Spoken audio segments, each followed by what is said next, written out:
എല്ലാ ബന്ധങ്ങളിൽ നിന്നും മാറി, ഓൺലൈനുകളിൽ നിന്നും മാറി. ഇന്നെല്ലാ സ്ത്രീകളുടെയും ഏറ്റവും പ്രധാനപ്പെട്ട ഇടം ഓൺലൈനുകളാണ്. ടിക്ടോക്കുകൾ, ഫേസ്ബുക്കുകൾ എന്നു വേണ്ട. നമ്മുടെ പഴയകാലത്ത് വീട്ടിൽ അടങ്ങി ഒതുങ്ങിയിരുന്ന മുഴുവൻ സ്ത്രീകളും ഇന്നൊരു റവന്യൂ വരുമാനം എന്ന രീതിയിൽ എല്ലാവരും നല്ല ദീനിയായി ജീവിച്ചവര് പോലും ഇതിപ്പോ എന്താ കുഴപ്പം എന്ന് കരുതി ഓരോരോ അക്കൗണ്ടുകൾ, ഓരോരോ രീതിയിലുള്ള അവരവരുടെ സേവനങ്ങൾ അതിലോട്ട് കടന്നു പോകുമ്പോ ആ സമയത്തൊക്കെ എനിക്കവരെ പോലെ സൗന്ദര്യമില്ലാഞ്ഞിട്ടല്ല, ഞാൻ അവരെ പോലെ തല തുറന്നിട്ടാൽ എനിക്ക് ഫോളോവേഴ്സ് ഉണ്ടാവാത്തത് കൊണ്ടല്ല, അവർക്ക് വിശുദ്ധമായ ദീനിനെ പഠിപ്പിച്ചു കൊടുക്കുമ്പോൾ യഥാർത്ഥത്തിൽ ഞാൻ പറയുന്നത് നമ്മുടെ കേരളത്തിൽ ഏറ്റവും കൂടുതൽ സ്ഥാപനം ആൺകുട്ടികൾക്കാണ്. ധാരാളം ആലിമീങ്ങൾ ആണുങ്ങളാണ്, ധാരാളം ഹാഫിളുകൾ പുരുഷന്മാരാണ്. ആലിമീങ്ങളായ സ്ത്രീകൾ കുറവാണ്, ഹാഫിളത്തുകളായ സ്ത്രീകൾ കുറവാണ്. യഥാർത്ഥത്തിൽ നല്ല ഇൽമ് കിട്ടേണ്ടത് ആർക്കാ? പുരുഷനാണോ സ്ത്രീക്കാണോ? ആർക്കാ കിട്ടേണ്ടത്? ധാരാളം ഇൽമ്, തഫ്സീർ, ഹദീസ്, ഈ വൈജ്ഞാനികമായ ഫിഖ്, ഇതെല്ലാം ഏറ്റവും കൂടുതൽ കിട്ടേണ്ടത് പുരുഷനാണോ അതല്ല സ്ത്രീക്കാണോ? സാമൂഹ്യമായ പശ്ചാത്തലത്തെ നോക്കുമ്പോൾ പുരുഷനാണെങ്കിലും ഒരു നല്ല കുടുംബത്തെയും ദീനിയായ ഒരു തലമുറയും വളർത്തിയെടുക്കണമെങ്കിൽ ആ ഇൽമ ഏറ്റവും കൂടുതൽ കിട്ടേണ്ടത് സ്ത്രീകൾക്കാണ്. ഇതെന്റെ അഭിപ്രായമല്ല, അള്ളാഹുവിന്റെ വിശുദ്ധമായ ഖുർആൻ പറഞ്ഞത് ഒരു പുരുഷന് ദീനുണ്ടായത് കൊണ്ട് അവന്റെ കുടുംബത്തിൽ അത് ഉണ്ടാകണമെന്നില്ല. കാരണം ഇന്നലക വിന്നഹാരി സബ്ഹന തവീല, പുരുഷ നീ എപ്പോഴും പകലിലെപ്പോഴും വല്ലാത്ത തിരക്കുള്ളവനാണ്. ഇന്നലക വിന്നഹാരി സബ്ഹന തവീല,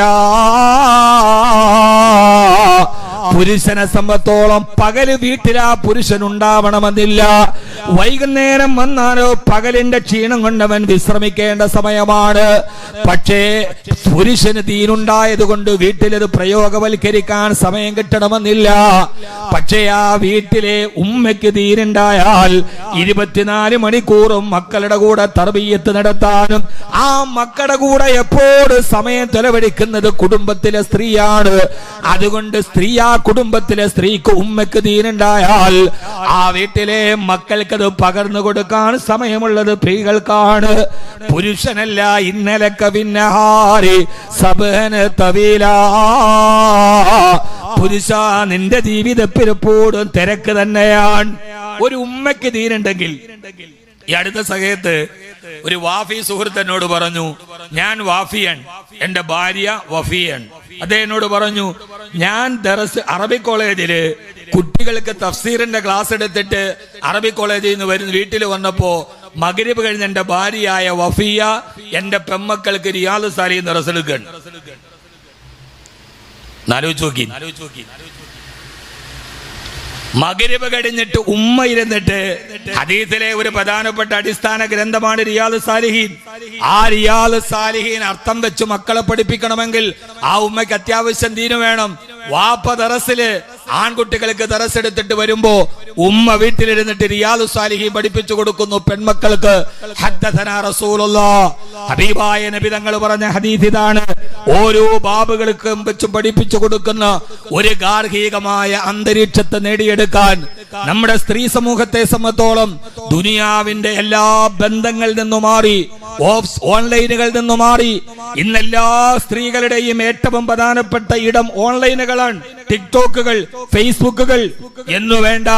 നമ്മുടെ പഴയകാലത്ത് വീട്ടിൽ അടങ്ങി ഒതുങ്ങിയിരുന്ന മുഴുവൻ സ്ത്രീകളും ഇന്നൊരു റവന്യൂ വരുമാനം എന്ന രീതിയിൽ എല്ലാവരും നല്ല ദീനിയായി ജീവിച്ചവര് പോലും ഇതിപ്പോ എന്താ കുഴപ്പം എന്ന് കരുതി ഓരോരോ അക്കൗണ്ടുകൾ, ഓരോരോ രീതിയിലുള്ള അവരവരുടെ സേവനങ്ങൾ അതിലോട്ട് കടന്നു പോകുമ്പോ ആ സമയത്തൊക്കെ എനിക്കവരെ പോലെ സൗന്ദര്യമില്ലാഞ്ഞിട്ടല്ല, ഞാൻ അവരെ പോലെ തല തുറന്നിട്ടാൽ എനിക്ക് ഫോളോവേഴ്സ് ഉണ്ടാവാത്തത് കൊണ്ടല്ല, പക്ഷേ എനിക്കവരെ പോലെ ആളുകളുടെ റീച്ച് എനിക്ക് കിട്ടാത്തത് കൊണ്ടല്ല, ആവശ്യത്തിന് സൗന്ദര്യമുള്ളിടത്തോടൊപ്പം തന്നെ തലമറച്ച് ഹിജാബ് ധരിച്ചു പർദ്ദ ധരിച്ച് ഞാൻ അള്ളാഹു ഏൽപ്പിച്ച എന്റെ ദൗത്യത്തെ ഞാൻ ഏർപ്പെടാനുള്ള കാരണം അള്ളാഹുവിന്റെ ഖുർആൻ പറഞ്ഞത് വകുല്ലിൽ മുഅ്മിനാത്തി യഗ്ളുൽന മിൻ അബ്സാരിഹിന്ന വയഹ്ഫളന ഫുറൂജഹുന്ന, വലാ യുബ്ദീന സീനതഹുന്ന ഇല്ലാ ലിബൂലതിഹിന്ന വആബാഇ ബൂലതിഹിന്ന വബിനാഇഹിന്ന വബിനാഇ ബൂലതിഹിന്ന. ഇത്ര ആളുകളുടെ മുമ്പിലല്ലാതെ നിന്റെ മുഖവും മുൻകൈയും കാണാൻ പാടില്ലെന്ന് എന്റെ സിട്ടാവായ അല്ലാഹു എന്നോട് പറഞ്ഞത് കൊണ്ടാണ് ഞാൻ അതിൽ നിന്ന് മാറി നിൽക്കുന്നതെന്ന് ധാർമ്മികമായി ചിന്തിച്ചിട്ട് അല്ലാഹു എന്നെ ഏൽപ്പിച്ചത് എന്റെ കുടുംബമാണ്. ആ കുടുംബത്തെ നോക്കി തർബിയത്ത് നടത്തേണ്ട ജോലി എന്റേതാണ്. അല്ലാഹു എന്നെ ഏൽപ്പിച്ച ജോലി ടിക്ടോക്ക് അല്ല, ഫേസ്ബുക്കുകളല്ല. അല്ലാഹു എന്നോട് ഒരേ ഒരു ജോലി ഏൽപ്പിച്ചിട്ടുള്ളൂ. യാ അയ്യുഹല്ലദീന ആമനൂ ഖൂ അൻഫുസകും വഅഹ്ലീകും നാറാ. ഓ സത്യവിശ്വാസികളെ, ഖൂ അൻഫുസകും നിന്റെ സ്വന്തം ശരീരത്തെയും വഅഹ്ലീകും നിങ്ങളുടെ കുടുംബത്തെയും. എന്നെ കേൾക്കാനെത്തുന്ന പ്രിയപ്പെട്ട സഹോദരിമാരോട് അല്ലാഹു നമ്മളെ ഏൽപ്പിച്ച ഒരേ ഒരു ചുമതല, പെങ്ങളെ, നിന്റെ സ്വന്തം ശരീരത്തെയും നിന്റെ ഭർത്താവിനെയും നിന്റെ മക്കളെയും കത്തിക്കാളുന്ന നരകത്തിൽ നിന്ന് സംരക്ഷിക്കണേ. കത്തിക്കാളുന്ന നരകത്തിൽ നിന്ന് സംരക്ഷിക്കണേ. ആ ജോലി ഒരു പെണ്ണിന്റെ ജോലിയാണ്. എന്റെ പെൺമക്കൾക്ക് ഞാൻ ആദ്യം തന്നെ തർബിയത്ത് നടത്തണം. എന്റെ കുടുംബത്തെ എനിക്ക് വളർത്തിക്കൊണ്ടുവരണം. എന്റെ ഭർത്താവിനെ എനിക്ക് നരകത്തിൽ നിന്ന് തടങ്ങണം.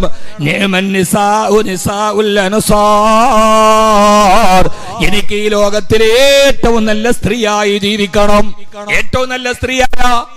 ബിഗ് ബോസിൽ ഏറ്റവും കൂടുതൽ വോട്ട് കിട്ടിയ പെണ്ണല്ല. ലോകത്തിലെ ഏറ്റവും നല്ല പെണ്ണാരാ? ആ പെണ്ണ് ഏറ്റവും സൗന്ദര്യമുള്ളവളല്ല. ലോകത്തിലെ ഏറ്റവും നല്ല പെണ്ണാരാ? മിസ്സിന്റെ അല്ല. ലോകത്തിലെ ഏറ്റവും നല്ല പെണ്ണാരാ? മിസ് യൂണിവേഴ്സ് അല്ല. ലോകത്തിലെ ഏറ്റവും നല്ല പെണ്ണാരാ?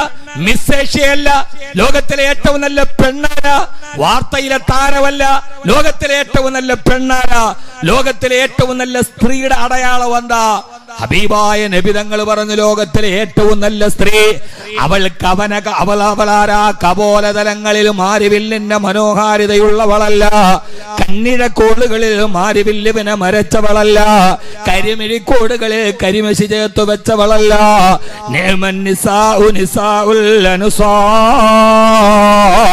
ലോകത്തിലെ ഏറ്റവും നല്ല സ്ത്രീകളും മദീനയിലെ സ്ത്രീകളാ, അൻസാരികളായ സ്ത്രീകളാ. എന്താ കാരണമെന്നറിയോ? സൗന്ദര്യത്തിന്റെ മാനദണ്ഡത്തിലല്ല, സൗരഭ്യത്തിന്റെ മാനദണ്ഡത്തിലല്ല.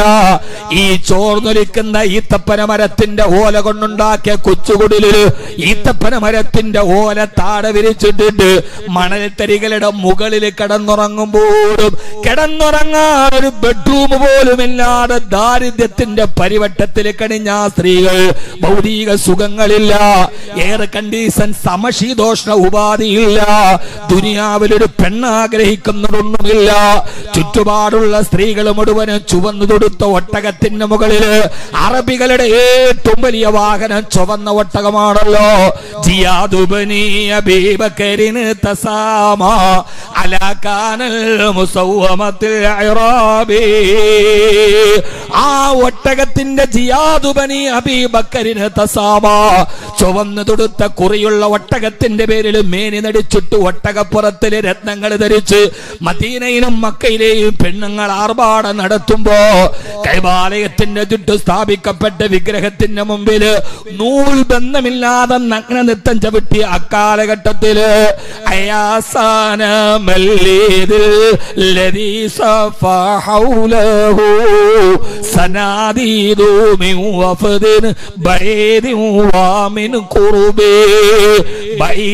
അകരെ നിന്ന് വിദേശരാട്ടത്തെന്ന് റോമയിൽ നിന്നും പേർഷ്യയിൽ നിന്നുള്ള സുന്ദരി പെണ്ണുങ്ങളും വമിൻ കുറുബി സ്വദേശികളായ മക്കയിലെ പെണ്ണുങ്ങളും കഅബാലയത്തിന് മുമ്പിൽ തുണിയടിഞ്ഞാടുമ്പോ ആ സമയത്ത് ഈ കാഴ്ചകളൊക്കെ കാണുന്ന കാലത്ത് പെങ്ങളെ ആയിഷ ബീവി ഇത് കാണാന്നിട്ടല്ല, സൈനബ് ബീവി ഇത് കാണാന്നിട്ടല്ല, സഫിയ ബീവിയുടെ കണ്ണുടക്കാന്നിട്ടല്ല. ഈ കാലഘട്ടത്തെക്കാൾ മോശമായ ഉടുതുണി ബന്ധമില്ലാതെ സർവ്വവിധ പേക്കൂത്തുകളും നിറഞ്ഞ കാലത്താണ് ആയിഷ ബീവിയെ കുറിച്ച് സല്ലല്ലാഹു റസൂല് പറയുന്നത്, ലോകത്തിലെ ഏറ്റവും നല്ല സ്ത്രീകൾ മദീനയിലെ പെണ്ണുങ്ങളാ. കാരണം പട്ടിണി കിടക്കുമ്പോൾ ഒട്ടിയ വയറുമായിട്ട് കിടക്കവേ രാവിലെ ഭർത്താക്കന്മാര് ഒട്ടകപ്പുറത്ത് കയറിയിട്ട് കച്ചവടത്തിന് പോകുമ്പോ ഭർത്താവിനെ യാത്രയാക്കാമെന്ന് ഭക്ഷണത്തിന്റെ തളികയെടുത്തിട്ട് തോൽപാത്രത്തിൽ വെച്ച് അവസാനം ഒട്ടകത്തെ തെളിക്കുന്നൊരു ചെറിയ വടിയെടുത്ത് കയ്യിലേക്ക് വെച്ച് ഭാര്യ മക്കളോട് സലാം പറഞ്ഞ് ഭർത്താക്കന്മാര് കച്ചവടത്തിനിടങ്ങുമ്പോ ഒട്ടകത്തിന്റെ കടിഞ്ഞാണിൽ ഇടത്തെ കൈ പിടിച്ചിട്ട് വലത്തെ കൈ കൊണ്ട് ഭർത്താവിന്റെ കൈയും പിടിച്ചിട്ട്, എന്റെ പ്രിയപ്പെട്ട ഭർത്താവേ, എനിക്കും മക്കൾക്കും ഹലാലായ ഭക്ഷണം ഉണ്ടാക്കാൻ നിങ്ങൾ കച്ചവടത്തിന് പോവുകയല്ലേ, എനിക്ക് നിങ്ങളോടൊരു വസിയത്ത് പറയാനുണ്ട്. ചിന്തിക്കാൻ കഴിയില്ല സഹോദര, എല്ലാം വാരി വെട്ടി വിഴുങ്ങുന്ന ഒരു കാലത്ത് മുരിയാരങ്ങനെ പലതും പറയും, ഇസ്ലാങ്ങൾ പലതും പറയും. നമുക്ക് പണമല്ലേ വലുതെന്ന് പറഞ്ഞു കൊടുക്കുന്ന പതിയുടെ മനസ്സിൽ പറഞ്ഞു നടക്കുന്ന ഭാര്യമാരുടെ കാലത്ത് അവരുടെ ഇടത്തെ കയ്യിൽ ഒട്ടകത്തിന്റെ കടിഞ്ഞാൺ പിടിച്ച് വലത്തെ കയ്യിൽ കൈ പിടിച്ചിട്ട്, ഭർത്താവേ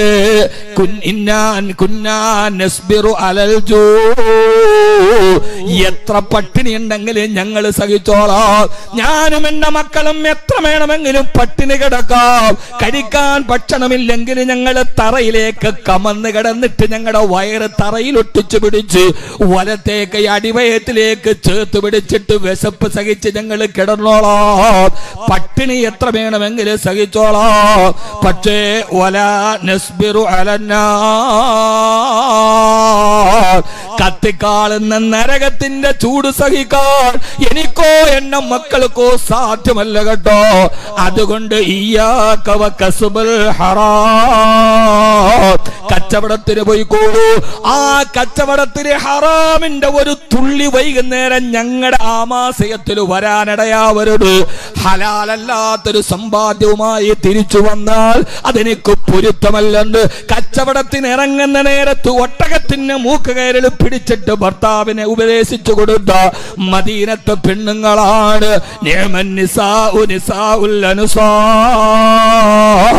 ലോകത്തിലെ ഏറ്റവും നല്ല സ്ത്രീകളെന്ന് നബി മുഹമ്മദ് മുസ്തഫ.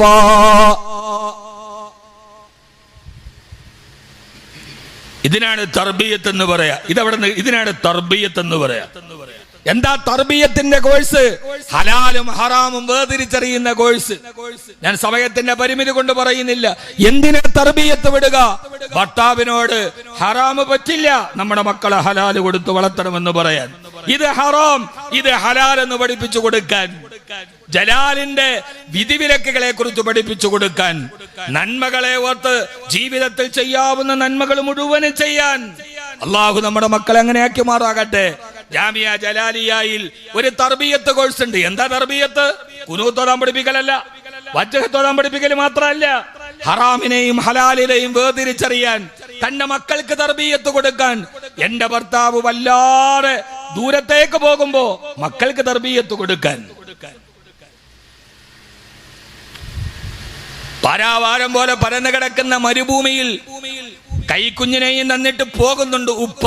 8 വർഷം കഴിഞ്ഞ് തിരിച്ചു വരുമ്പോ ആ പൊന്നുമോന്റെ അടുക്കൽ വന്ന് ഭാര്യയോട്, ഇന്ന് രാത്രി ഞാനൊരു സ്വപ്നം കണ്ടു, നമ്മുടെ മോനെ അറുത്തു കൊടുക്കണം. 8 വർഷം നിങ്ങൾ എവിടെയായിരുന്നു എന്നുള്ള ചോദ്യമില്ല. പിറ്റേ ദിവസം രാവിലെ പ്രിയപ്പെട്ട ഇസ്മായിലിനെ കൈപിടിച്ചു മൂർച്ചയുള്ള കത്തിയും പിടിച്ച് നടന്നു പോകുന്ന സമയത്ത് വാതിൽപ്പടിയിൽ ഒരു പാവപ്പെട്ട പെണ്ണിന്റെ കണ്ണ് നിറയുന്നുണ്ട്. കറുകറുത്ത അമേരു വർഗത്തിൽപ്പെട്ട പാവപ്പെട്ട ഒരു പെണ്ണ്, ഹാജർ റളിയല്ലാഹു അൻഹ. മരുഭൂമിയിൽ കൊണ്ടുപോയി പാറക്കെട്ടിലേക്ക് മലത്തിക്കടത്തിയിട്ട് കത്തിവെക്കാൻ പോകുമ്പോ മകൻ പറയുന്നുണ്ട്, ഉപ്പ 8-9 വർഷത്തിന് ശേഷം ആദ്യമായിട്ട് ഉപ്പായെ കാണുകയാണ്. മുല കുടിക്കുന്ന പ്രായത്തിൽ ഉമ്മാടെ നെഞ്ചിലിട്ടിട്ട് പോയതാണ് വാപ്പ. ആ കുട്ടിക്ക് പരാതിയില്ല, പരിഭവം ഇല്ല. നമ്മുടെ മക്കളാണെങ്കിലോ പറഞ്ഞ മൊബൈൽ മേടിച്ചു കൊടുത്തില്ലെങ്കിൽ ഒരു പിറ്റേ ദിവസം റെയിൽവേ ട്രാക്കിൽ കയറി പോകും. പറയുന്നത് അവന് വാങ്ങിച്ചു കൊടുത്തില്ലെങ്കിൽ വാപ്പയെ ശപിക്കുന്ന മക്കൾ, ഈ വാപ്പ എന്തിനെന്ന് ചോദിക്കുന്ന മക്കൾ. ഇസ്മായിലിൽ പാഠമുണ്ട്. എന്റെ പെങ്ങളെ ആരാണ് ഇസ്മായിൽ എന്ന ചരിത്ര പുരുഷൻ അലൈഹിസ്സലാത്തു വസ്സലാം ലോകത്തിന് സമ്മാനിച്ചത്? മലത്തി കടത്തി കത്തിവെക്കുമ്പോ 8 വയസ്സുകാരൻ വാപ്പ അറുക്കുന്നതിന് മുമ്പ് ഞാനൊരു കാര്യം പറയട്ടെ, എന്റെ മോനെ വാപ്പ എന്നെ കമിഴ്ത്തി കിടത്തി അറുക്കണം. എന്റെ മോനെ, എന്റെ മുഖത്തേക്ക് നോക്കിയിട്ട് എന്റെ ഉപ്പാന്റെ പിച്ചാത്തിപ്പിടി മുറുകില്ല, കമഴ്ത്തി കിടക്കും. രണ്ടാമത്, അറുക്കുന്നതിന് മുമ്പ് എന്റെ കൈയും കാലും കെട്ടണം. എന്റെ മോനെ, കത്തി വെച്ച മുറിക്കുമ്പോ എനിക്ക് വേദന വരുമ്പോ ഞാൻ കിടന്ന് കൈകാലിട്ടടിച്ചു പെടയും. എന്റെ പെടച്ചിൽ കാണുമ്പോ വാപ്പാടെ ഈമാൻ ചിലപ്പോ ദുർബലമായി ഇതിൽ നിന്ന് പിന്തിരിഞ്ഞാൽ, ഇല്ല വാപ്പ, എന്റെ കൈയും കാലും നന്നായിട്ട് മുറുക്കിക്കട്ടെ, എന്റെ കൈയും കാലും അടിച്ചു പെടയരുത്. മൂന്നാമത്, ആ മോൻ കത്തിപ്പിടിയുടെ താഴെ പറയുന്നൊരു വാക്കുണ്ട്, എന്നെ അറുത്തു കഴിഞ്ഞാൽ എന്റെ രക്തം പുരണ്ട വസ്ത്രം എന്റെ ഉമ്മാനെ കാണിക്കരുത്. വാപ്പയില്ലാത്ത കാലത്ത് കൺമണിയെ പോലെ ചേർത്ത് പിടിച്ച് എന്റെ വളർത്തിയ ഉമ്മാക്ക് എന്റെ രക്തം കണ്ട വസ്ത്രം സഹിക്കാൻ പറ്റില്ല, എന്റെ വസ്ത്രം കാണിച്ചു കൊടുക്കരുത്. മൂന്നാമത് പറഞ്ഞു, ഉമ്മയോട് എന്റെ ഇസ്മായിലിന്റെ സലാം പറയണം, സ്വർഗത്തിൽ വെച്ച് കാണാമെന്ന് പറയണം. വാപ്പയില്ലാതെ ഒരു മരുഭൂമിയിൽ നിൽക്കുന്ന കാലത്ത് ഇങ്ങനെ പറയാൻ കഴിയുന്ന ഒരു മകനെ ഇബ്രാഹിം നബിക്ക് സമ്മാനിച്ചതാരാ? ഹാജർ റളിയല്ലാഹു അൻഹ. ഹാജർ റളിയല്ലാഹു, ബഹുമാനപ്പെട്ട മൗലാന നമ്മുടെ സദസ്സിലേക്ക് വരികയാണ്. അല്ലാഹു സ്വീകരിക്കുമാറാകട്ടെ, അല്ലാഹു സ്വീകരിക്കട്ടെ, അല്ലാഹു ബറക്കത്ത് പ്രദാനം ചെയ്യട്ടെ.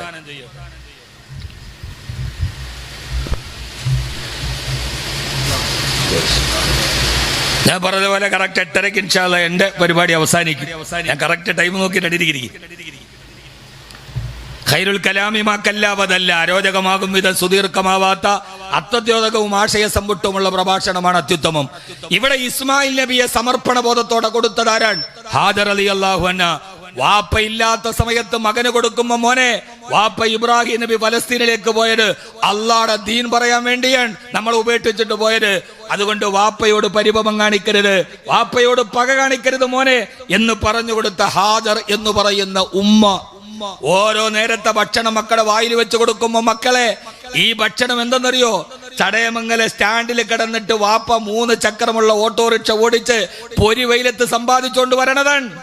ഈ പൈസ, ഈ ഒരു ഉരുള ഭക്ഷണം ഗൾഫിൽ കിടന്ന് വാപ്പ കിടന്ന് കഷ്ടപ്പെട്ടുണ്ടാക്കിയിട്ട് അയച്ചു തരുന്നതാണെന്ന് വാപ്പ ഇല്ലാത്ത സമയത്ത് വാപ്പയുടെ ത്യാഗത്തെ കുറിച്ച് പറഞ്ഞ് മക്കളുടെ മനസ്സിന്റെ ഉള്ളിൽ വാപ്പയെ കുറിച്ച് പറഞ്ഞു കൊടുക്കുന്ന ഒരു പെണ്ണിനെയാണ് തർബിയത്തുള്ള പെണ്ണ് എന്ന് പറയുന്നത്. ഇവിടെ നമ്മൾ രാവിലെ വാർത്ത വരുന്നു, പ്രവാസിയുടെ ഭാര്യ ഇന്നയാളുടെ കൂടെ ഒളിച്ചോടി. വാർത്ത അറിഞ്ഞ നാട്ടുകാരൊക്കെ പറഞ്ഞെന്താണല്ലോ, എന്തായാലും അവൻ വന്നിട്ട് 5 വർഷമായില്ലേ, അവളെ ഒരു പരാതി പറയാൻ പറ്റുമോ? അപ്പോൾ നമ്മുടെ ന്യായം എവിടെ? അവൻ 5 വർഷമായി വന്നിട്ട് പാവപ്പെട്ടവൻ കഷ്ടപ്പെട്ടോ വിസ കുടുക്കലായിട്ടോ ബ്ലോക്കായിട്ടോ വരാത്തതാണ്. ഇവൾക്ക് ഭർത്താവിനെ വഞ്ചിക്കാനുള്ള ന്യായമായി നമ്മൾ പറയുന്നത് ഈ ഒരു കാലയളവാണെങ്കിൽ, ആ സമയത്ത് തന്റെ ഭർത്താവ് അകലെ നിൽക്കുന്ന സമയത്ത് ഹാജറ ബീവിയെ കുറിച്ച് ഓർമ്മിക്കാൻ പറ്റുന്ന ഒരു പെണ്ണിനെ വാർത്തെടുക്കുന്നതിന്റെ പേരാണ് തർബിയത്ത്. അതിന്റെ പേരാണ് തർബിയത്ത്. അള്ളാഹുവിന്റെ ദീനിനു വേണ്ടി ഞാൻ ചെയ്തതാണ് വലുത് എന്ന അഭിമാനത്തോടെ പറയാൻ കഴിയുന്നതിന്റെ പേരാണ് തർബിയത്ത്. ആദ്യത്തെ ഹിജറ ഉമ്മു സുലൈം റളിയല്ലാഹു തആല അൻഹ പോകുന്നത് ഭർത്താവിന്റെ കൂടെയാണ്.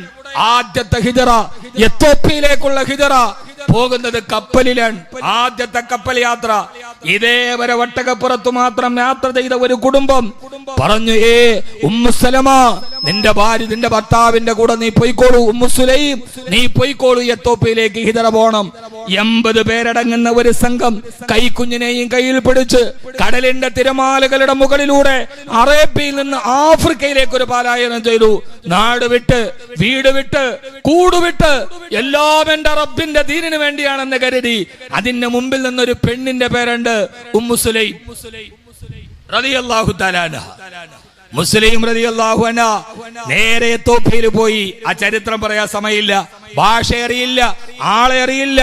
കരകരുത്ത ആഫ്രിക്കയുടെ ഇടയിൽ വർഷങ്ങളോളം കൈക്കുഞ്ഞിനെയും പിടിച്ചുകൊണ്ട് മദീനയിൽ മക്കയിൽ കടന്ന് സഹാബത്തുകളും നബിതങ്ങളും പീഡിപ്പിക്കപ്പെടുമ്പോ അവരങ്ങ് പോയി. അറിയാൻ വാട്സപ്പില്ല, ഫേസ്ബുക്കില്ല, ഒരു വാർത്താവിനിമയം ഇല്ല. അവസാനം അല്ലാഹുവിന്റെ റസൂലിനെ കാണാതെ ഹബീബിന്റെ നാട്ടിൽ നിന്ന് അകലെ കിടന്ന് നാട്ടിലെ വിവരമറിയില്ല, ബന്ധുക്കളുടെ വിവരമറിയില്ല, ഒന്നും അറിയാതെ വർഷങ്ങളോളം ഭാഷ അറിയാത്ത ആഫ്രിക്കയിൽ പിഞ്ചു കുഞ്ഞുങ്ങിനെയും ചേർത്ത് വെച്ചുകൊണ്ട് നടക്കുമ്പോ ആരോ പറഞ്ഞു, അല്ലാഹുവിന്റെ റസൂലും മദീനയിലേക്ക് ഹിജറ വന്നിട്ടുണ്ട്. ഉമ്മു സുലൈമുമായ തോപ്പിലേക്ക് ഹിജറ പോയ സംഘം അള്ളാന്റെ റസൂലും മക്കയിലല്ലേ തിരിച്ചു പോകാൻ കഴിയാത്തതുള്ളൂ. ഹബീബ് മദീനയിലെത്തിയിട്ടുണ്ടെന്ന് ദീർഘനാൾ സഞ്ചരിച്ച കടൽ വഴി അവര് നേരം മദീനയിലെത്തി. ഉമ്മു സുലൈം റളിയല്ലാഹു അൻഹ അള്ളാന്റെ റസൂലിനെ കണ്ടോളാൻ വയ്യ. അള്ളാഹുവിന്റെ പ്രവാചകനെ കാണാൻ ഉമ്മു സുലൈം റളിയല്ലാഹു അൻഹയും കുടുംബവും കൂടി നേരെ വരുമ്പോ പള്ളിയിൽ വരുമ്പോ അള്ളാന്റെ റസൂൽ എവിടെയില്ല. ഹബീബായ നബി തങ്ങൾ ആരോ പറഞ്ഞു ഹഫ്സ ബീവിയുടെ വീട്ടിലിരിക്കുന്നുണ്ട്. അള്ളാന്റെ റസൂലിനെ ഒന്ന് കാണാനുള്ള ആഗ്രഹത്തോടെ വർഷങ്ങളോളം കട്ടപ്പാട് സഹിച്ചു, വിരസത സഹിച്ചു, വിരഹം സഹിച്ച് ഉമ്മു സുലൈം റളിയല്ലാഹു അൻഹ ഹഫ്സ ബീവിയുടെ വീട്ടിലെത്തുമ്പോ അള്ളാന്റെ റസൂല് ഹഫ്സ ബീവിയുടെ വീട്ടിലുമില്ല. ഹഫ്സ ബീവിയോട് സംസാരിച്ചിരിക്കുമ്പോഴാണ് ഹഫ്സ ബീവിയുടെ പിതാവായ ഉമർ റളിയല്ലാഹു അൻഹു വരുന്നത്. അപരിചിതയായ ഒരു പെണ്ണിനെ തന്നെ മകളുടെ വീട്ടിൽ കണ്ടപ്പോ ഉമർ റളിയല്ലാഹു അൻഹു ചോദിച്ചു, മോളെ ഹഫ്സ, അതാരാണ് മോളെ? ഹഫ്സ ബീവി പറഞ്ഞു, ഉപ്പാ, അതാദ്യമായ തോപ്പിലേക്ക് ഹിജറ കടൽ കടന്ന് ഹിജറ പോയ സംഘത്തിലെ ഉമ്മു സുലൈമാണ്. ഉമർ റളിയല്ലാഹു അൻഹു ഉടനെ ചോദിച്ചു, ആ ബഹിരിയത്തു ഹാദിഹി, ആ കടൽ കടന്നു പോയ കടലിലെ പെണ്ണാണോ അത്? മുള്ളാന്റെ ചോദ്യമാണത്. ആ ബഹിരിയത്തു ഹാദിഹി, കടൽ കടന്നു പോയ പെണ്ണാണോ അത്? അതേ എന്ന് പറയവേ മദീനയിൽ വലിയ ചർച്ചയാണ്. ആദ്യം ഹിജറ ചെയ്ത സംഘത്തിന്റെ ത്യാഗത്തെ കുറിച്ചുള്ള ചർച്ച മുടുകവേ ഒരു ചെറിയ അസൂയയോടെ ഉമർ റളിയല്ലാഹു അൻഹു പറഞ്ഞു, പെണ്ണെ ഉമ്മു സുലൈമേ, നിങ്ങളാണ് ആദ്യത്തെ ഹിജറ പോയത്. മദീനയിലേക്കുള്ള ഹിജറ രണ്ടാമത്തെ ഹിജറയാ. പക്ഷേ ഉമ്മു സുലൈമേ, ഹിജറ ചെയ്ത മുഹാജിരീങ്ങളുടെ പ്രതിഫലത്തില് ഒന്നാമത് രണ്ടാമത് ഹിജറ ചെയ്ത ഞങ്ങൾക്കാ. കാരണം സബഖനാകും ബിൽ ഹിജറത്തി മഅ റസൂലില്ലാഹ്, ഹിജറ ചെയ്തപ്പോ ഞങ്ങളുടെ കൂടെ അല്ലാഹുവിന്റെ റസൂലുണ്ട് സല്ലല്ലാഹു അലൈഹി വസല്ലം, നിങ്ങളുടെ കൂടെ ഹബീബായ നബി തങ്ങളില്ലല്ലോ. അതുകൊണ്ട് രണ്ടാമത്തെ ഹിജറ ചെയ്ത ഞങ്ങൾക്കാണ് പ്രതിഫലം കൂടുതൽ.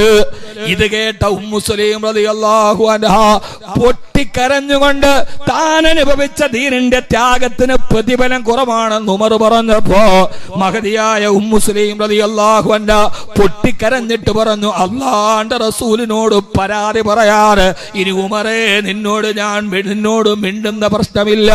ചുരുക്കി പറയട്ടെ, പൊട്ടിക്കരഞ്ഞുകൊണ്ട് മദീനത്തെ പള്ളിയിലെത്തുമ്പോ തൊള്ളിയിൽ പുഞ്ചിരിച്ചു കൊണ്ടിരിക്കുന്നുണ്ട് നബി മുഹമ്മദ് മുസ്തഫ. എന്തേ ഉമ്മു സുലൈമേ? ഉമർ പറയുന്ന നബിയെ, ഞങ്ങളുടെ ഹിജറക്ക് പ്രതിഫലം കുറവാണ്, മദീനക്കാരുടെ ഹിജറക്കാണ്, മദീനയിലേക്ക് വന്ന ഹിജറക്കാണ് പ്രതിഫലം കൂടുതലെന്ന്. അല്ലാഹുവിന്റെ റസൂൽ എന്ത് ചെയ്തെന്നറിയോ? ഹബീബ് ഒരു മനഃശാസ്ത്ര സമീപനമുണ്ട്. ഉമ്മു സുലൈമേ, കരയണ്ട വഇന്ന ലഹും അജ്റൻ വാഹിദ വലക്കും അജ്റൈൻ. ഉമറിനും കൂട്ടർക്ക് ഒരൊറ്റ പ്രതിഫലമേ ഉള്ളൂ, നിങ്ങൾക്ക് രണ്ട് പ്രതിഫലമാണ്. അവർക്ക് ഹിജറ ചെയ്ത പ്രതിഫലമേ ഉള്ളൂ. ഉമ്മു സുലൈമേ, നിങ്ങൾക്ക് ഹിജറ ചെയ്ത പ്രതിഫലം, രണ്ടാമത് കടൽ കടന്ന് ആദ്യത്തെ ഹിജറ ചെയ്ത പ്രതിഫലം നിങ്ങൾക്ക് രണ്ടാണ്, അവർക്ക് ഒന്നേ ഉള്ളൂ. ഉമറിനും സിദ്ദീഖിനും ഒന്നേ ഉള്ളൂ. നിങ്ങളുടെ ത്യാഗമാണ് ത്യാഗം ഉമ്മു സുലൈമേ. ഉമ്മു സുലൈം റളിയല്ലാഹു തആല ചിരിച്ചു അത്രേ. സഹോദര, ഹബീബായ നബി തങ്ങളുടെ വഫാത്തിന് ശേഷവും മുമ്പുമൊക്കെ ഒരു രാത്രിയിലും മദീനത്തെ പെണ്ണുങ്ങൾ ഒരുമിച്ച് കൂടും. അവർ ഉമ്മു സുലൈമിനെ വിളിച്ചു വരുത്തും. എന്നിട്ട് എല്ലാ പെണ്ണുങ്ങളും അയൽപക്ക കൂട്ടം കൂടുന്നത് പോലെ എല്ലാ പെണ്ണുങ്ങളെയും വിളിച്ചിരുത്തിയിട്ട് ആദ്യത്തെ ഹിജറ ചെയ്ത സഹോദരിമാര് ചോദിക്കും, ഉമ്മു സുലൈമേ, അല്ലാഹുവിന്റെ റസൂല് നമ്മളെ കുറിച്ച് അന്നെന്താ മദീനയിൽ പറഞ്ഞത്? ഉമ്മു സുലൈം എഴുന്നേറ്റിട്ട് പറയും, ആ പുരുഷന്മാർക്ക് ഒരു പ്രതിഫലമേ ഉള്ളൂ, നമുക്ക് രണ്ടെണ്ണം അല്ലാഹുവിന്റെ റസൂൽ എന്നോട് പറഞ്ഞടാ.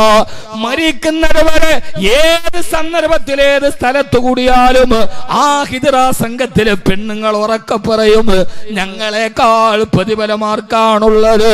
സഹോദര, സഹോദരി, കയ്യിൽ കിടക്കുന്ന വളയുടെ കണക്കല്ല, സ്വർണത്തിന്റെ കണക്കല്ല. ഞാൻ പതിവായി തഹജ്ജുദ് നിസ്കരിക്കുന്നവളാ, ഞാൻ നോമ്പ് പിടിക്കുന്നവളാ, ഞാൻ നിന്ന് നിസ്കരിക്കുന്നവളാ. എന്നേക്കാൾ നല്ല ഖൈർ ഈ കുടുംബത്തിൽ ഏത് പെണ്ണിനാണുള്ളതെന്ന് അഹങ്കരിക്കാൻ കഴിയുന്ന ബോധത്തിന്റെ പേരാണ് തർബിയത്ത്. ഞാനാരാ? അവളേക്കാൾ സ്ത്രീധനം കുറച്ച്, അവളേക്കാൾ സ്വർണ്ണം എനിക്ക് കുറവാ, അവളേക്കാൾ പണം എനിക്ക് കുറവാ, അവളേക്കാൾ സൗന്ദര്യം എനിക്ക് കുറവാ. പക്ഷെ ഞാനോ എന്ന് സൈനബ് ബീവി, സഫിയ ബീവിയെ കുറിച്ച് പറഞ്ഞതുപോലെ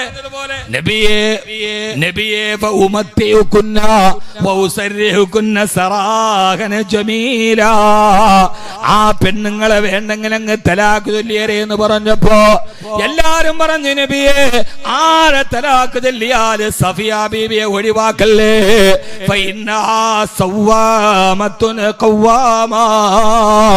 ഏറ്റവും കൂടുതൽ നോമ്പ് പിടിക്കുന്ന സഫിയ ബീവിയാണ്, ഏറ്റവും കൂടുതൽ ഖിയാമുൽ ലൈൽ നിസ്കരിക്കുന്നത് അവരാണ്. ഇതിന്റെ പേരാണ് തർബിയത്ത്. എന്റെ കുടുംബത്തിൽ തഹജ്ജുദ് മുടക്കാത്തവൾ, ജലാലിയിൽ പഠിച്ച പെണ്ണ, ഏറ്റവും കൂടുതൽ നോമ്പ് പിടിക്കുന്നത് ആ മോള. ഇതിന്റെ പേരാണ് തർബിയത്ത്. ആ തർബിയത്താണ് ഇവിടെ നടത്തുക. എന്തിനാണ് മക്കളെ ഹാഫിളുകളായി, സമയം കുറവാണെങ്കിൽ 3 മിനിറ്റും കൂടെ ഉള്ളൂ, ഹാഫിളത്തുകളാക്കുക? എന്തിനാണ് മക്കളെ നമ്മൾ ആലിമത്തുകളാക്കുക? എന്റെ പൊന്നു സഹോദരങ്ങളെ, ഒന്നിനുമല്ല. നമ്മളൊക്കെ ജീവിക്കണ ആർക്ക് വേണ്ടിയാ? മക്കൾക്ക് വേണ്ടി അല്ലേ? മക്കൾക്ക് വേണ്ടി എല്ലാ സുഖങ്ങളും ഉപേക്ഷിച്ചിട്ട് നമ്മളിങ്ങനെ ജീവിക്കാൻ. അവസാനം മക്കൾ കല്യാണം കഴിച്ചു, അവർക്ക് മക്കളായി, അവര് പിന്നെ കുറെ പേര് ദുബൈയിലും കുറെ UK യിലും കുറെ ഓസ്ട്രേലിയയിലും. മരിക്കണ നേരത്ത് മയ്യത്ത് കാണാൻ മക്കൾ വേണമെങ്കിൽ വല്ല റബ്ബർ വെട്ടുകാരും ആക്കണം. എന്നാൽ ഈ അക്കോണത്തെ പരിസരത്തും ഒക്കെ റബ്ബർ വെട്ടി കാണും. ബാക്കി എല്ലാവരും ഇപ്പോൾ ഓസ്ട്രേലിയയിലും UK യിലും ഒക്കെയാണ്. വാപ്പായുമായും തന്നെ അവിടെ കിടന്ന് മരിക്കാനേ പറ്റും, എത്താൻ പോലും പറ്റാത്ത ദൂരങ്ങളിലേക്ക് പോയി. എന്തായാലും ആകട്ടെ, അവസാനം മക്കളൊക്കെ പോയി.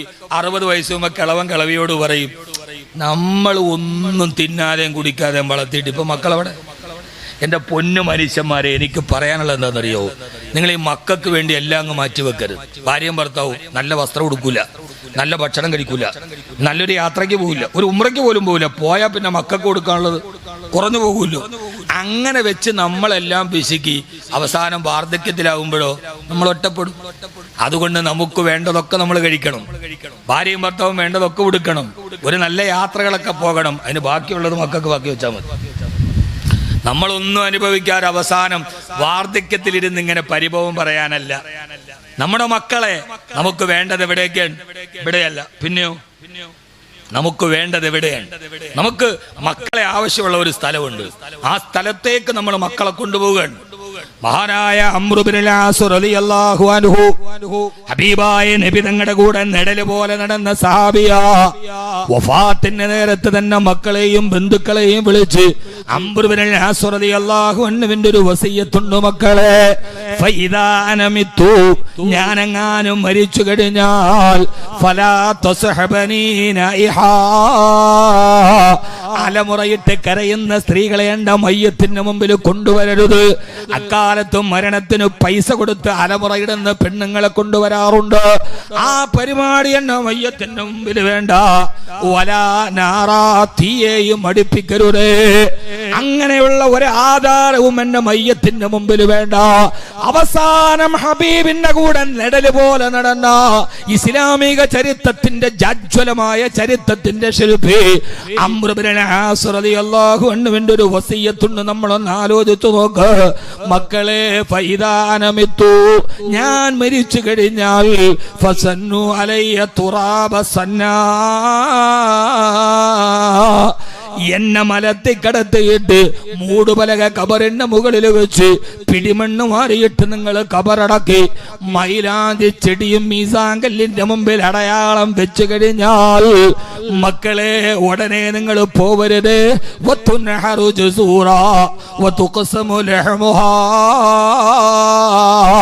ഒരൊട്ടകത്തെ അറുത്ത് അതിന്റെ മാംസം വിതരണം ചെയ്യാൻ എത്ര സമയമെടുക്കുമോ അത്ര സമയം എന്റെ പൊന്നുമക്കളെ ഉപ്പാന്റെ കബറിന്റെ അടുക്കൽ നിങ്ങളൊന്ന് നിന്നേക്കണേ.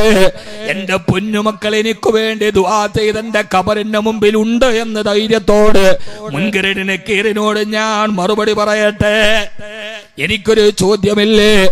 6 അടി മണ്ണിലെ കടക്ക് വെച്ച് മൂടുപലക വെച്ചിട്ടൊരു ചോദ്യമില്ലേ? ഇതാ താക്കൽ മലക്കാനിൽ അസ്വദാനിൽ ഹായിലാനിൽ കരീമാനി ഫൈകലാക വഅദിലസക വസഅലക മൻ റബ്ബുക വമൻ നബിയുക വമൻ ഇമാമുക. എന്റെ പൊന്നുമക്കൾ എന്റെ ഖബറിന്റെ മുകളിൽ എനിക്ക് വേണ്ടി ദുആ ചെയ്യുന്നുണ്ട് എന്ന ഉത്തമ ബോധ്യത്തോട് താഴത്തെ ചോദ്യത്തിന് മറുപടി പറയട്ടെ മക്കളെ. അതുകൊണ്ട് നിങ്ങൾ എന്റെ ഖബറടക്കിയാൽ ഒരൊട്ടകത്തെ അറുത്തിട്ടതിന്റെ മാംസം വിതരണം ചെയ്യുന്ന സമയം വരെ എന്റെ ഖബറിന്റെ മുമ്പിൽ ഒന്ന് നിന്നേക്കണേ. ഒരു മണിക്കൂർ നമ്മുടെ മക്കളേക്കോ ആ സമയത്ത് നമ്മുടെ മോളൊരു ഹാഫിളത്താണെങ്കിൽ, നമ്മുടെ മോനൊരു ഹാഫിളാണെങ്കിൽ, ആ ഖബറിന്റെ മൂടുപലകയിൽ മണ്ണിട്ട് മൈലാഞ്ചിച്ചെടി അടയാളം വെച്ച് തിരിച്ചു പോകുമ്പോ ഇതെന്നെ ഹാഫിളാക്കി എന്റെ ഉപ്പയാണ്, എന്റെ ഉമ്മയാണ് എന്ന് പറഞ്ഞ് ഒരു ജുസു ഖുർആൻ ഓതാൻ, ഒരു യാസീൻ ഓതാൻ നമ്മുടെ മക്കളെ പ്രാപ്തരാക്കുക. 6 അടി മണ്ണിൽ മലന്ന് കിടക്കുന്ന നേരത്ത് മണ്ണിന് മുകളിലെ ഒരു സമ്പാദ്യമായി നമ്മുടെ മക്കൾ മാറണമെങ്കിൽ ആ മക്കളെ ഹാഫിളീങ്ങളാക്കി, ഹാഫിളത്തുകളാക്കി, ആലിമത്തുകളാക്കി നാം നമ്മുടെ പരലോക ജീവിതത്തിലേക്കുള്ള പാതയം ഒരുക്കേണ്ടതുണ്ട്.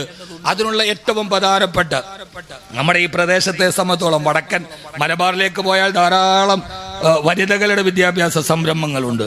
അള്ളാഹു അതുപോലെയൊക്കെ തുടങ്ങാൻ അള്ളാഹു നമുക്ക് തൗഫീക്ക് നൽകട്ടെ. ആമീൻ പറയും മനുഷ്യന്മാര്. 5 ഏക്കർ റബ്ബറും 10 ഏക്കർ റബ്ബറും കെട്ടിപ്പൂക്കി വെച്ചിട്ട് ഇതിന്റെ മൺപാലും എടുത്ത് വിറ്റിട്ടൊന്നും ഒരു കാര്യമില്ല. ഒരു മനുഷ്യനൊരു ഇൽമ. ഒരൊറ്റ ഉദാഹരണം പറയട്ടെ.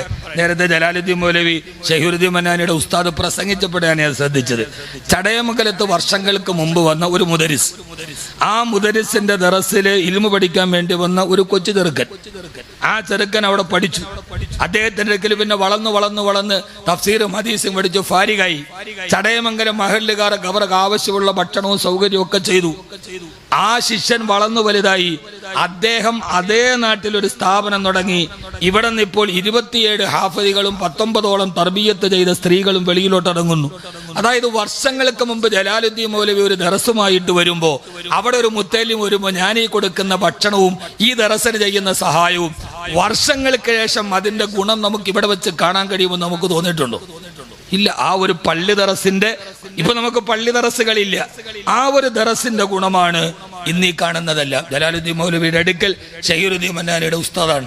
അദ്ദേഹം ആ പഠിച്ചു വെച്ച ഇൽമ് തന്റെ നാടിനു വേണ്ടി നൽകുന്നു. ഈ സ്ഥാപനത്തിന് ഒരു പ്രത്യേകത, ഇതിന് റിസീവർമാരില്ല, പ്രത്യേകിച്ച് പിരിവുകളൊന്നുമില്ല. ആദ്യമായിട്ടാണ് എന്നെ ഒരാൾ വിളിച്ചിട്ട് വാക്കവി പിരിക്കണ്ട എന്ന് പറയുന്നത് ഷഹീറുദ്ദീൻ മന്നാനിയാണ്. ബാക്കി എല്ലാരും എന്നെ വിളിക്കണത് പണ്ഡിതെന്നല്ല, ഫണ്ടിതെന്നാണ്. ഫണ്ട് ഉണ്ടാക്കുന്ന ആള്. മന്നാനി എന്നോട് പിരിക്കണ്ട. ഞാൻ ചോദിച്ചു, മിനിയാൻ തന്നെ വിളിക്കാം ഹബീബേ, എങ്ങനെയാ നടക്കുക? അത് നടക്കും അൽഹംദുലില്ലാഹ്. എന്തേലും ഒരു ബുദ്ധിമുട്ട് വന്നാൽ എൻ്റെ സുഹൃത്തുക്കളോട് പറയും. അദ്ദേഹത്തിന് കിട്ടുന്ന വരുമാനം, ഉംറയിലൂടെ കിട്ടുന്ന വരുമാനം, അദ്ദേഹത്തിന്റെ സ്വന്തമായ വരുമാനം, അദ്ദേഹത്തിന്റെ സുഹൃത്തുക്കൾ വളരെ നിശബ്ദമായി, അദ്ദേഹവും അദ്ദേഹത്തിന്റെ കുടുംബവും അദ്ദേഹത്തിന്റെ സഹോദരങ്ങളും അവരൊക്കെയാണ് ഇതിന്റെ അയൽപക്കക്കാർ. ആ ദീനിനെ ഇഷ്ടപ്പെട്ട ഒരു കുടുംബം, അവരുടെ കൊച്ചു ഗ്രാമത്തിൽ ഒരു മനോഹരമായൊരു സ്ഥാപനം, നമ്മുടെ പെൺമക്കളെ തർബിയത്തിന് വിടാൻ, ഹാഫിളത്ത് കിട്ടാൻ. അക്കോണംകാരെ നിങ്ങൾ വലിയ ഭാഗ്യവാന്മാരാണ്. കാരണം എത്രയോ ആളുകൾ എന്നോട് ചോദിക്കാണ്, ഉസ്താദ് പെൺകുട്ടികൾക്കൊരു സ്ഥാപനം ഇല്ല, ഓപ്ഷൻ ഇല്ല. അതിനൊരു പരിഹാരം, ഇതിനെ കണ്ണിലെ കൃഷ്ണമണി പോലെ കാത്തു സൂക്ഷിച്ച് ഇതിന്റെ എല്ലാ പുരോഗമനങ്ങളിലും നിങ്ങൾ തയ്യാറാവണം. ഇതൊരു സാമ്പത്തിക ലാഭത്തിനല്ല. അദ്ദേഹം, അദ്ദേഹത്തിന്റെ സഹോദരങ്ങളും അദ്ദേഹത്തിന്റെ ഭാര്യയും അവർക്കൊക്കെ അള്ളാഹു അർഹമായ പ്രതിഫലം നൽകട്ടെ. അള്ളാഹു അവരെ ത്യാഗങ്ങളെ സ്വീകരിക്കട്ടെ. അവരൊക്കെ ആലിമീങ്ങളാണ്, ദീനിനെ സ്നേഹിക്കുന്നവരാണ്. അവരവരുടെ ഉള്ളിൽ ഈ സ്ഥാപനം നടത്തുമ്പോൾ അതൊരു വലിയ വെളിച്ചമാണ്. അതിനെ മാനസികമായി, സാമ്പത്തികമായി, ശാരീരികമായി ദുആ ചെയ്തതിനോട് കൂടെ നിൽക്കുക. അതിന് അള്ളാഹു നൽകുന്ന പ്രതിഫലം വലുതാണ്. പടച്ചോനെ എൻ്റെ കയ്യിൽ സമ്പത്ത് കൊടുക്കാനൊന്നുമില്ല, ആ സ്ഥാപനത്തെ നീ വിജയിപ്പിക്കണേ റബ്ബേ എന്ന് 5 വഖത്ത് ദുആ ചെയ്യാനെങ്ങാനും കഴിഞ്ഞാൽ നമ്മൾ അതിന്റെ മൻ അൻസാരി ഇലല്ലാ എന്ന ചോദ്യത്തിൽ നമ്മൾ ഉണ്ടാകും. അള്ളാഹു സ്വീകരിക്കട്ടെ. ഇന്ന് ഈ സനദ് ദാനം നടക്കുമ്പോൾ ഇവിടെ നിറങ്ങിയ ഹാഫിളത്തുകൾ അത് ഈ നാടിന്റെ സമ്പത്താണ്. അള്ളാഹു നിലനിർത്തട്ടെ. ആ മാതാപിതാക്കളെ അള്ളാഹു അനുഗ്രഹിക്കുമാറാകട്ടെ. അള്ളാഹു ഈ കുടുംബത്തിൽ നിന്ന് മരണപ്പെട്ടു പോയവർ, പ്രത്യേകിച്ച് ഷഹീറുദ്ദീൻ മന്നാനിയുടെ ഭാര്യയുടെ ജ്യേഷ്ഠത്തിയുടെ ഭർത്താവ് ബദറുദ്ദീൻ സാഹിബ്, അദ്ദേഹം കാരാളികോണം ജമാഅത്തുകാരനാണ്. ഞാൻ വന്നിട്ട് ഏതാണ്ട് 20 വർഷമാകുന്നു അവിടെ. ആ വന്ന കാലം മുതൽ ദീനിനെ സ്നേഹിക്കുകയും ആലിമീങ്ങളെ സ്നേഹിക്കുകയും എപ്പോഴും ഒരു ദീനീ സ്വഭാവം നിലനിർത്തിയ ആളാണ് അദ്ദേഹത്തിന്റെ ജ്യേഷ്ഠത്തിയുടെ ഭർത്താവ് ബദറുദ്ദീൻ സാഹിബ്. അള്ളാഹു അദ്ദേഹത്തിന് മഗ്ഫിറത്ത് പ്രദാനം ചെയ്യട്ടെ, മർഹമത്ത് പ്രദാനം ചെയ്യട്ടെ. അദ്ദേഹത്തിന്റെ ഖബറുകളെ അള്ളാഹു വിശാലമാക്കട്ടെ. ഈ ദീനിനു വേണ്ടി സഹായിച്ചതിന്റെ പേരിൽ ഷഹീറുദ്ദീൻ മന്നാനി ഭാര്യ, ഇതിനോട് ഈ ഭാര്യ ഒരു പ്രധാനപ്പെട്ട കടമയാണ്. നിങ്ങൾക്ക് ഇതൊന്നും നടക്കൂല. നിങ്ങൾ മര്യാദയ്ക്ക് എൻ്റെ മക്കളെ നോക്കാൻ ഭാര്യ പറഞ്ഞാൽ, എൻ്റെ പൊന്നു സഹോദരങ്ങളെ, ഈ കൊളംബസ് ഡിസ്കവേർഡ് അമേരിക്ക എന്നാണ് ആദ്യം ഇംഗ്ലീഷ് പഠിക്കുക. കൊളംബസ് ആണ് അമേരിക്ക കണ്ടുപിടിക്കാനുള്ള കാരണം, കൊളംബസ് ഒരു പായ്ക്കപ്പൽ ഇങ്ങനെ യാത്ര പോയി, ഒരു ലക്ഷ്യമില്ലാതെ പോയതാണ്, പോയ വഴിക്ക് കണ്ടുപിടിച്ചാണ്. ആരോ പറഞ്ഞു കൊളംബസ് എങ്ങാനും കല്യാണം കഴിച്ചെങ്കിൽ അമേരിക്ക കണ്ടുപിടിക്കൂലായിരുന്നു. പായ്ക്കപ്പലൊക്കെ റെഡിയാക്കിയിട്ട് നിങ്ങൾ അങ്ങോട്ട് പോവാൻ മനുഷ്യനെ, ഒരു രക്ഷയില്ല, ഞാൻ കടലിൽ പോവാ, അല്ലാണോ ഇത് പറ്റൂല എന്ന് പറഞ്ഞിരുന്നെങ്കിൽ അമേരിക്ക കണ്ടുപിടിക്കില്ല. ഏതിൻ്റെയും പുറകിൽ ഒരു ഭാര്യയുടെ, ഷഹീറുദ്ദീൻ മന്നാനിയുടെ ഭാര്യ, അദ്ദേഹത്തിന്റെ സഹോദരൻ, കുടുംബങ്ങൾ, അദ്ദേഹത്തിന്റെ ഭാര്യയുടെ ഒരു പങ്ക് വലുതാണ്. അള്ളാഹു അവർക്ക് അർഹമായ പ്രതിഫലം നൽകട്ടെ.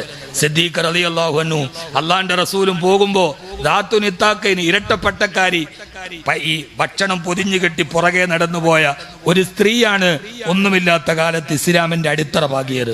അള്ളാഹു അസ്മാ ബിൻത് അബീ ബക്കർ റളിയല്ലാഹു, അള്ളാഹു അസ്മാ ബീവിയെ പോലെ അദ്ദേഹത്തിന്റെ ഭാര്യയ്ക്ക് അള്ളാഹു ആഫിയത്ത് കൊടുക്കട്ടെ. കുടുംബം കൊടുക്കുന്ന ആ സപ്പോർട്ട് വളരെ പ്രധാനപ്പെട്ടതാണ്. അള്ളാഹു ആ കുടുംബത്തെ അനുഗ്രഹിക്കട്ടെ. അവരുടെ മാതാപിതാക്കൾക്ക് അള്ളാഹുവിന് അർഹമായ പ്രതിഫലം നൽകട്ടെ എന്ന ദുആയോടുകൂടി ഇൻഷാ അല്ലാഹ് ഞാൻ അങ്ങോട്ട് പോകും. എനിക്ക് പോകേണ്ട ഒരു ആവശ്യമുണ്ട്. ബഹുമാനപ്പെട്ട ഖാലിദ് മൗലാന പാനിപ്ര ആണ്. ഞാൻ പല ദുആയിലും അദ്ദേഹത്തെ പങ്കെടുത്തിട്ടുണ്ട്. അള്ളാഹു സ്വീകരിക്കുമാറാകട്ടെ. മഹാനവറുകളുടെ ദുആ വളരെ പ്രധാനപ്പെട്ട ഒരു ദുആയും കൂടിയാണ്. റബ്ബ് സുബ്ഹാനഹു വ തആല മഹാനവറുകൾക്ക് കണ്ണിന് കാഴ്ചയില്ല, പക്ഷേ ബസീറത്തിന്റെ കാഴ്ചയുണ്ട്. ആ ദുആയിൽ പങ്കെടുത്ത് ഇൻഷാ അല്ലാഹ് ദുആയ്ക്ക് ഇജാബത്തുണ്ടെന്ന് പല അനുഭവങ്ങളും നമുക്കുണ്ട്. അല്ലാഹു മഹാനവറുകൾക്ക് ആരോഗ്യത്തുള്ള ദീർഘായുസ് നൽകി അനുഗ്രഹിക്കുമാറാകട്ടെ. ദുആയിൽ മറക്കരുത്. മഅ തഹിയ്യത്തി വസ്സലാം. അസ്സലാമു അലൈക്കും വറഹ്മത്തുള്ളാഹി തആല വബറകാതുഹു.